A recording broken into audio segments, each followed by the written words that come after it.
महाशय, हंसराज हॉस्पिटल धनपुर के senior consultant doctor अभिषेक शुक्ला हमारे साथ खास बातचीत के लिए मौजूद हैं। जैसे कि सर्दी का मौसम बढ़ रहा है, इसमें क्या कुछ खास बीमारी का खतरा रहता है, किस तरह से बचा जा सकता है, इन तमाम मुद्दों को लेकर हम बातचीत करेंगे। डॉक्टर साहब, आपका बहुत बहुत स्वागत है।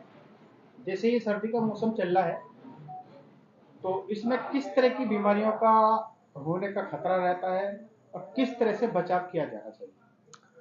जैसा कि हम लोग देख पा रहे हैं कि सर्दियाँ काफ़ी ज़्यादा बढ़ रही हैं और दिसंबर जनवरी में सबसे ज़्यादा सर्दियाँ उफान पे रहती हैं।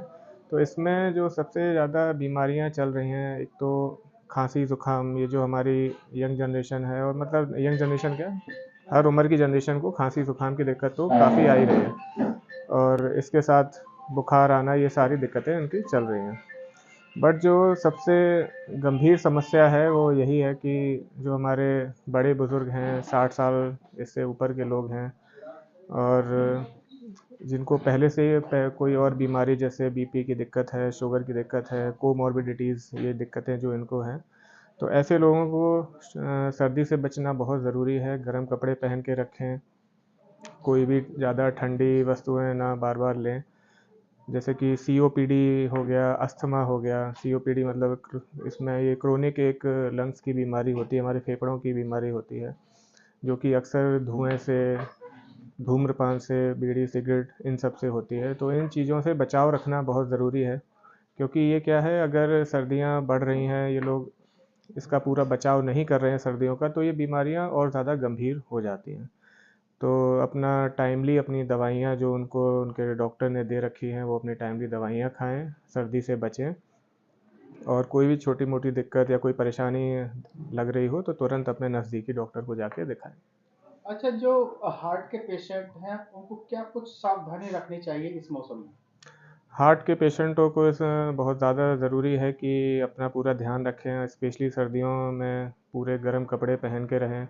और अगर कोई स्मोकिंग करता है, कोई धूम्रपान करता है, तो उस चीज़ को बिल्कुल ही या तो बंद ही कर दे। कम तो ये है कि धीमे धीमे करे, लेकिन मैं तो ये कहूँगा बंद कर दे।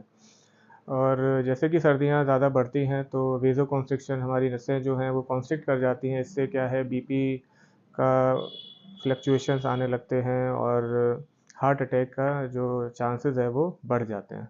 बाकी लाइफस्टाइल को अपना थोड़ा सुधारें, खाने पीने का थोड़ा ध्यान रखें, तो ये सारी चीज़ों का ध्यान रखना बहुत ज़रूरी है। अच्छा, यदि हार्ट अटैक का अंदेशा हो तो घर पे क्या कुछ प्राथमिक उपचार किया जाना चाहिए? हार्ट अटैक का अंदेशा तो ये है कि जैसे कभी घबराहट होना, बीपी बार बार बहुत ज़्यादा बढ़ना, और हमारे चेस्ट में जैसे पेन होता है, इसमें छाती में दर्द रहता है, तो कुछ जैसे छाती में दर्द हमारे लेफ़्ट साइड में ज़्यादा दिक्कत हो रही हो, ऐसा लग रहा हो कि दर्द हो रहा है, वो जो दर्द हो रहा है वो हमारे लेफ़्ट साइड कहीं पे रेडिएट कर रहा है, तो अगर इस तरह का कुछ सिम्टम्स आ रहा है तो तुरंत अपने नज़दीकी अस्पताल जाएं और जो प्राथमिक जांचें हैं वो कराएं। और अगर उसमें कुछ आता है तो उसके अकॉर्डिंग ही ये पूरा इसका ट्रीटमेंट दिया जाता है। अच्छा डॉक्टर साहब, कई लोगों की धारणा होती है कि जो मॉर्निंग वॉक पे जाते हैं तो ऐसे मौके पर जैसे फॉग वगैरह होता है, ऐसे मौके पर मॉर्निंग वॉक को कुछ कम कर देना चाहिए या बंद कर देना चाहिए? नहीं, बिल्कुल। जो हमारे सीनियर सिटीजन लोग हैं, 60+ लोग हैं, और पहले से ही किसी ना किसी बीमारी से ग्रसित हैं, तो उनको मैं ये राय नहीं दूंगा कि सुबह सुबह आप मॉर्निंग वॉक करिए। अपना घर पे योगा प्राणायाम कर सकते हैं, और अपनी लाइफस्टाइल घर पे भी मेंटेन कर सकते हैं कुछ टाइम के लिए, जब तक सर्दी ज़्यादा है, कोहरा ज़्यादा है, तो इस चीज़ को हम रोक सकते हैं।